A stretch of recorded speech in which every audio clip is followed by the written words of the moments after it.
Hello, you just received your EasyPulse POC from Precision Medical, and I'm sure you have a lot of questions about how to use your device. Don't worry, today I will go over everything you need to know about using and caring for your EasyPulse POC. The first thing we need to do is set up your device. So to set up your device, we need to charge it. So we're going to get our power supply.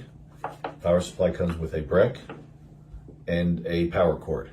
You have your power cord gets plugged into the wall, and then it will get plugged into your power supply, and you'll know it has power because there's a little green indicator on here that's going to light up. The next thing we're going to do is we're going to take the adapter that's on the other end, and we're going to plug it right into the side of the unit. You'll see there's a little charging port right there. We're going to plug it right in. When we plug it in, the battery indicator will light up. As you can see on here now, it has one light is fully charged and the other light is blinking. That's telling me there's 4 lights completely. So when all 4 lights are lit up, then the device is fully charged. As you can see on this device, we did the same thing. We just plugged it into the side, and now this is showing us that all 4 indicators are lit up and our device is fully charged and ready to use.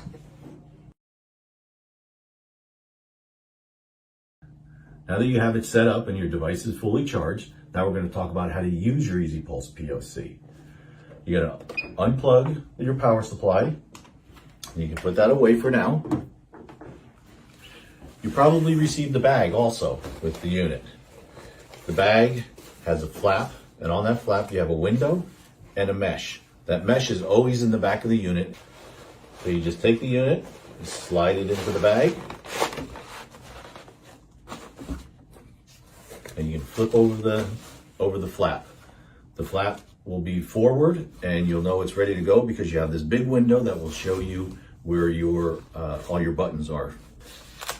To get to your controls, it's easy. You just unvelcro it, and you can turn on the unit and show that I'm on a setting of 3 because the light lights up. The next thing we're going to do is we're going to attach the cannula. First thing we're going to do is we're going to take our cannula and attach it to the outlet. And then we're going to take our cannula, and on the other end is the part that will go into your nose. As you can see on the end of here, there's 2 little bumps. They're called nares. These nares fit into your nose, and that's what delivers the oxygen to you when you're breathing. As you can see, maybe you can, maybe you can't, but they are bent slightly. And we want to make sure that the nares are pointed in towards you when you put it on. To fit it properly, all you do is you put the cannula up to your nose, and then it goes right over your ears, just like that. Now that I'm ready to go, we can take the bag. I can either put it on my shoulder and wear it that way, or I can wear it across this way, which helps to alleviate some of the weight and spread it out a little easier. Now we turn the unit on, and we're ready to breathe. All you have to do is breathe through your nose. When you breathe through your nose, you will feel a bolus or a pulse of oxygen that is delivered every time you inhale. Now, what will happen when it doesn't sense a breath, the unit will alarm. There's a little light on the bottom of here. You'll see a little arrow, a little triangle with a little circle. That indicator will light up. First it's going to be yellow, and then it's going to turn red. It's going to be yellow, and it's going to beep. And then it's going to beep again.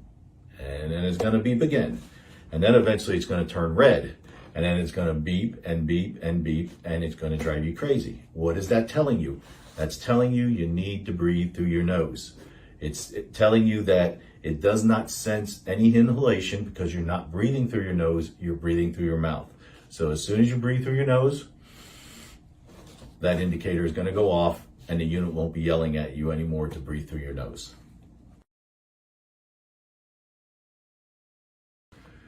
In order to get the most out of your portable oxygen concentrator, proper maintenance is very important. You want to make sure that your unit is always clean. You want to make sure the unit is always dry. You have vents that are on the bottom. You want to make sure that no dust or dirt gets in there. because eventually that will work its way into the unit and clog up the fans. You want to make sure that you wash your filter weekly with warm soapy water, and you want to make sure it's completely dry before you put it back into the unit. If it does get any smudge marks or anything on there and you want to wipe it off, just a little bit of alcohol and a napkin, paper towel, or sponge, and you can wipe it off to get rid of those scuff marks.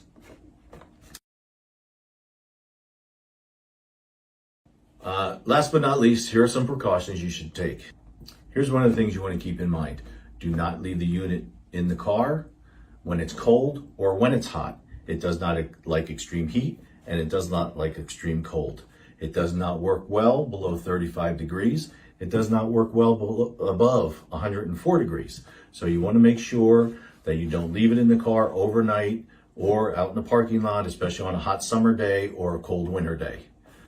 If something happens to your unit, lights are going to light up on the front panel. Could be a 1 and a 3, a 2 and a 4, a 3 and a 5.